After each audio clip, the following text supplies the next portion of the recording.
Hey, how's it going today? So, we're gonna go into today's video talking about former Toronto police chiefs and potential police corruption all the way from the top to the bottom down. So we're gonna go over a brief history of some of the biggest stories with Toronto policing, and we're also gonna relate this to the recent Umar Zameer murder trial that just happened. So without any ado, what's going on with Toronto policing? What's going on with policing in the country? This is obviously coming to a head. We know that because of all these controversies, I think the Canadian government and I think governments across the globe are starting to realize what policing is. Policing is body management. Policing works with the judicial system. It works with judges and lawyers. It works with the media and news companies to essentially criminalize, brutalize, and ruin the lives of minorities and peoples of color.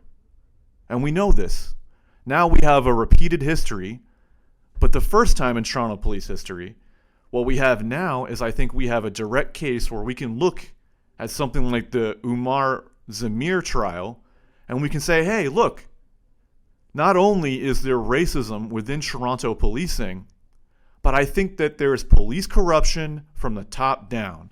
All right, so let's just take a step back. Let's take a step back into history. Let's talk about former police chief Bill Blair, who is now Canada's public safety minister.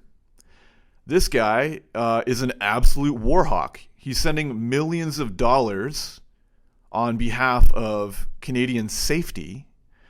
He's getting involved with international foreign affairs, and he's sending millions of dollars in weapons and war contracting to the Middle East as we speak. So then why? Why is this man doing this? Does he have a repeated history of such things? Well, yes, he does. Because when you think about the G20 protest, what you actually notice is that there is a correlation between police violence and political violence. How do we know this? How do we know this, right? Okay, well, let's look at the G20. G20 was a protesting event that happened in Toronto. It was a convention, and there was protests surrounding the convention of G20. This happened in the year 2010. Now, if you remember, if you look at the picture here, you can see an obvious police line, right? And it didn't really make sense. In the picture, what you're seeing is you're seeing one block where the police tell people to go to one side of the street, and then once they make it to the other side, there's another police line. So essentially, they can't get past either police line. And what do you see in this picture? You see that at the G20 protest, both police lines packed in all these people where they couldn't go anywhere. These were protesters, but these were also random people that may have left a coffee shop and couldn't get out. They had nowhere to go, right? You're just like going to a coffee shop with your girlfriend. You leave the coffee shop, you exit on the street, and what happens? Oh, that's right. The Toronto police are using their military might just to brutalize and arrest people, and that's what you see. So it's no surprise, it's no surprise that someone like Bill Blair is going to wiggle their way from being this tough on crime, let's abuse protesters, to wiggling his way into a powerful position in the Canadian government. You wonder why he's sending the weapons and weapon contracting to the Middle East. It's because he's had a history of inflicting violence on a population. He was just getting warmed up with the G20 protest in the year 2010. And let's not forget that several of those protesters, there was a police paddy wagon that they put prisoners into, and these police officers left these women in these paddy wagons for hours. So they couldn't go to the washroom. They had nowhere to go because they were trapped in these paddy wagons for a stupid reason, regardless if they were protesting or not. And many of these women urinated on themselves, right? For no reason. And I think there was also a story where a Toronto police officer sexually abused one of the protesters. that day, right? Just to put things in context. So that's who Bill Blair is. That's who Public Safety Minister Bill Blair, ex-Toronto police chief. Okay, that's strike one, right? And if you're looking at this other picture, you see why maybe people were a little annoyed at the Toronto police. Maybe why, when the average person was being messed with, someone lit this cop car on fire. Right? Right. That makes sense. But it's always the people in power, right? It's always, they always have the excuse to be violent with their own population. So the Canadian government, what they're really saying is it's okay to be violent as long as it's asymmetric warfare and the violence is perpetrated on the civilians. Now let's just take a quick look at something I got here. Oh yeah, and by the way, the G20 2010 summit, there was a $16.5 million settlement. So as police are constantly asking for more money, like a bunch of street beggars, you see the result of that. The policing hasn't gotten any better over decades. So let's just take a quick moment here. Let's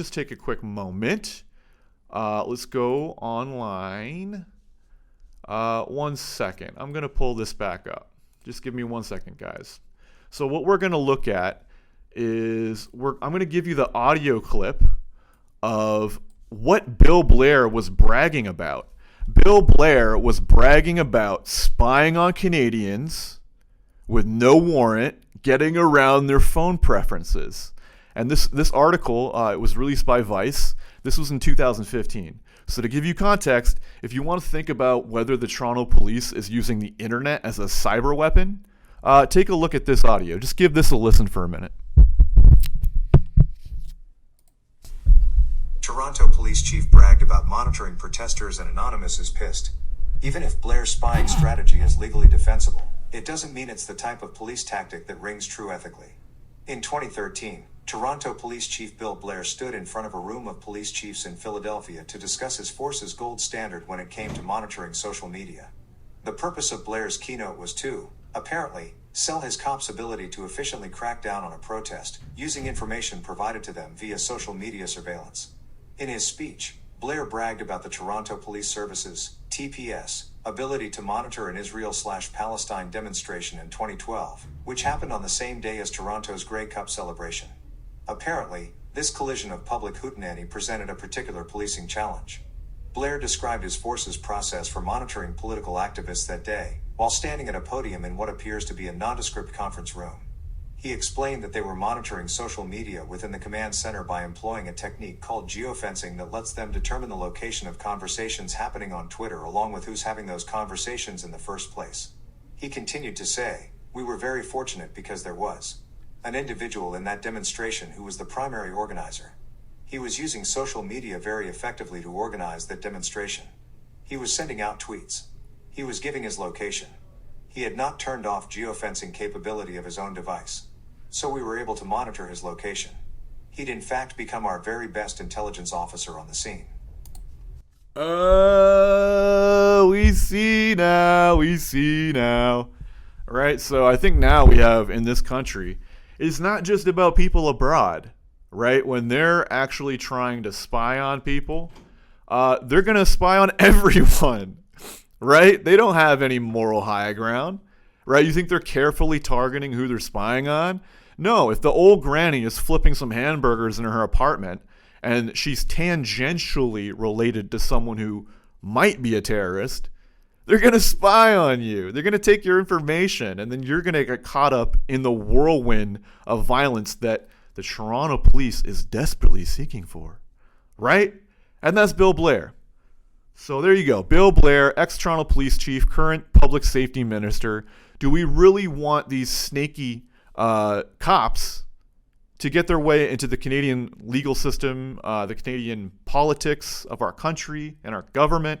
I don't really think so. So I think that's strike one, right? But what are we trying to prove? We're trying to prove police corruption. Well, we're on a very good start. We're on a very good start here. And not only are we trying to prove police corruption, we're trying to prove racism from the top down to the bottom. Down to the bottom, right? That's what it's about. Okay, on to the next one. Who do we got? We got Mark Saunders. Now, the interesting thing about Mark Saunders is that, you have to look at the individual psychology of these people, What are these people doing? What are they saying? What's their reactions? Now, with many police, they're going to be very calculating in their ignorance. Not so much with Mark Saunders, right? Because if you know a little bit about the current police politics, you would also know about what's been going on in City Hall and how Olivia Mayor Chow just got elected. Now, one of the mayoral candidates was Toronto Police Chief Mark Saunders, right? And it's so funny because Mark Saunders actually has many parallels to Eric Adams, a New York police chief who is currently the mayor in New York. So I think we all dodged a bullet on that one because Mark Saunders is really stupid. He's really stupid. This guy, look, his whole taxation idea, it didn't really make any sense. Now, I'm not the one, who's going to save Toronto housing and rental rights, tenants' rights. But I definitely know that Mark Saunders wouldn't be either. Because if you take the word from Matt Elliott from City Watch, if you take the word from Chloe Brown, who was also a mayoral candidate, and who actually, someone who I voted for personally, if you want to know the truth. Sorry, Olivia. But everyone's been saying that Mark Saunders' tax proposals were ludicrous and just completely unfounded. They weren't going to help anything in the city, right? A lot of what Mark Saunders was doing politically was just grandstanding with no real solutions. And I think that's true. So what is the psychology of a Mark Saunders? Well, he doubles down. He doubles down on his ignorance. We have another police corruption pattern, doubling down. And this is also true, right? Because if, some unfortunate information got out there, we would know that Mark Saunders has possible corrupt ties. And how do we prove this? Well, I guess we would have to know more, essentially, about the Barry and Honey Sherman murder case, right? Because instead of these, incompetent detectives getting a demotion, or even better yet, getting fired and getting criminal charges, instead of that, we had someone like Detective Susan Gomes.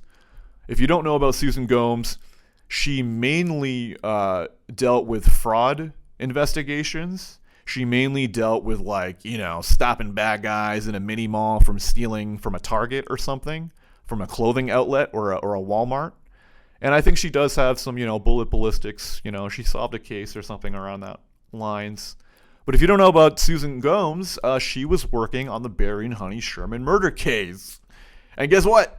The biggest murder case in the world, the one with $35 million bounty on the head of the criminal who killed the Shermans, that case, she didn't ask for DNA evidence within the first 48 hours.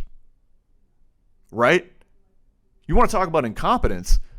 The first thing on a police officer's job is to collect the evidence. Right? They say 48 hours are the most crucial time to collect evidence. Why? Because DNA degrades. If you don't collect the evidence, then you got nothing to give to the courts. And don't worry. Susan Gomes did collect the evidence. Yeah, she got a vacuum-sealed bag of evidence a year later, right? A year later in 2018. So by that point, that evidence is likely contaminated, and it explains why the Sherman murder case never went anywhere. She got a promotion, right? And the only actual evidence that has been unredacted, I guess, it still doesn't have a timestamp, but the only evidence that's been released by the Toronto police is the Sherman Walking Man video. A grainy, dark video footage with no timestamp. And unfortunately, Brandon Price, he said that the Sherman Walking Man, He was implying that he was Muslim or that he was native Aboriginal. I don't know, because he said the word headdress. He said that without a doubt that the person in the video was wearing a headdress, implying that the Sherman murder was Muslim. Okay, prove it. Prove that the Sherman murder was Muslim and the Shermans were killed for a religious reason. Because it doesn't matter, right? If you're the family members or if you're someone close to the Jewish community, you don't need lies from the Toronto police. If that's not the theory, which, let's be clear, Brandon Price, another detective who got promoted instead of demoted, criminalized, and jailed and fired from the Toronto Police Service, he got a promotion. And he said that the Sherman walking man, he implied that the Sherman walking man was Muslim, while at the same time, he was the person who initially said that it was a murder-suicide and that Barry killed himself and then killed his wife. Yeah, okay. So when we're looking at police corruption patterns from the top down, let's look at Mark Saunders. Let's look at Mark Saunders and let's see how silly and goofy this guy is. Some of the most corrupt detectives in the police organization, he's going to give a promotion. Interesting. That is interesting, actually. All right, so how can we not move on along to the next big case, right? Because now I think we have a breakthrough. I think we finally understand what's going on. How can we prove the Toronto police are racist, right? Unless there's evidence from the top to the bottom. Well, let's go to Myron Demkiw, right? Myron Demkiw, he recently, if you can see here, what does the title say? The title says, OPP to conduct review of Toronto police after Zameer trial. Who is Zameer? Well, Umar Zameer, he was, I believe, an East Indian man from Malaysia. His family was visiting Canada, and the Toronto police that night, underneath the Toronto City Hall, there's a parking lot, and in that parking lot, apparently the Toronto police went into that parking lot thinking that Umar Zameer had just stabbed someone, when he clearly didn't. He was playing with his kid that day. And recently, the murder trial, he got acquitted on all charges. Goodbye. What a joke, right? This guy, his murder trial shouldn't even went to trial. Obviously, the Crown prosecutors are just as guilty as the cops in this instant, and I think they absolutely need to be reviewed too. They need to be weeded out just as much as the corrupt cops. But let's analyze this, right? Because in the article, of course, what is Demkiw's motive? What is he doing? Is he doubling down? No, he's not doubling down, because he recently apologized for saying that he, without a doubt, believed that Umar Zameer was guilty and that Umar should face justice for killing Northrop, the undercover cop who unfortunately died on the scene, right, when they were trying to pin the murder on Zameer. Well, guess what? The way it works in this country is that you don't just get to accuse people of murder. You don't just get to box people in and threaten them. You don't get just to go on trial and basically just make up lies. Right, and look who it is, right?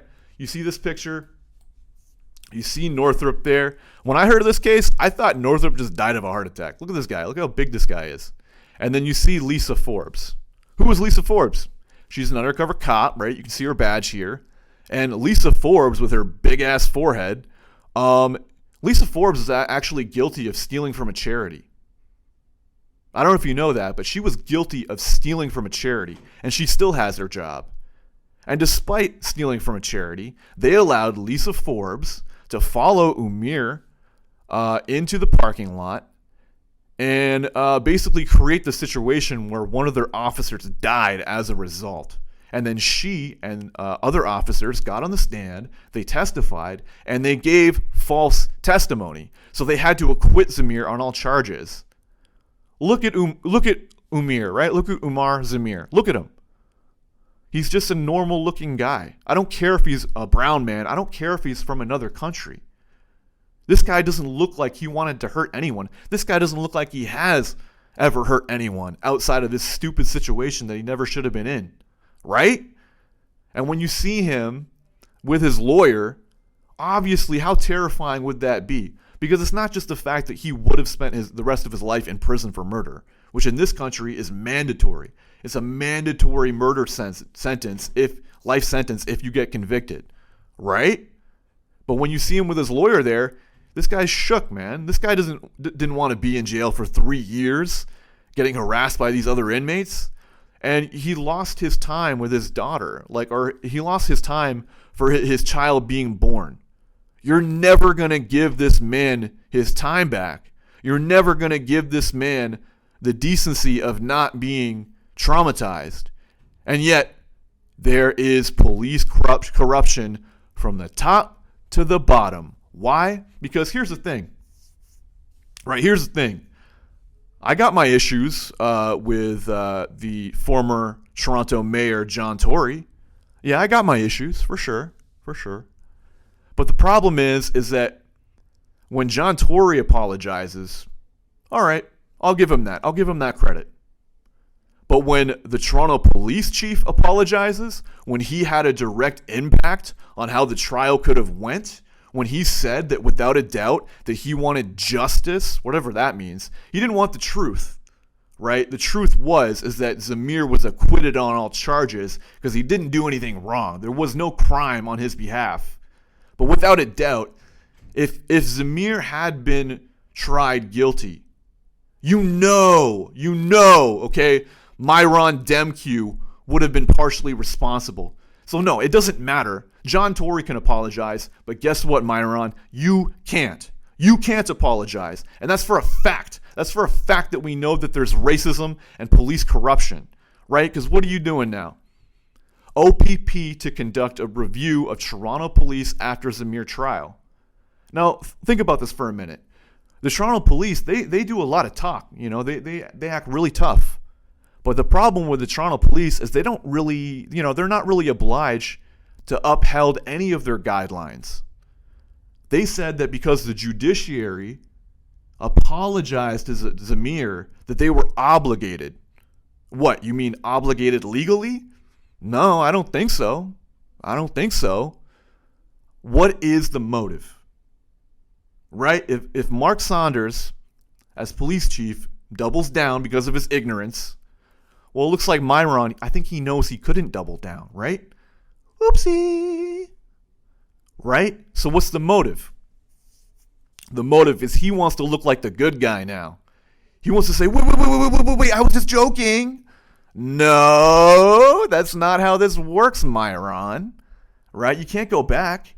And look, the OPP, I doubt they're going to do a fair investigation because it's very vague. If the OPP wants to give us, some clear guidelines, then they can go ahead. Right? But regardless of what the OPP does, if Myron was serious about police procedures, then he would take it up with the government. He would say, we have a real serious problem with police corruption in our organization, and we want the government to take steps to correct this. But he won't. Why is that?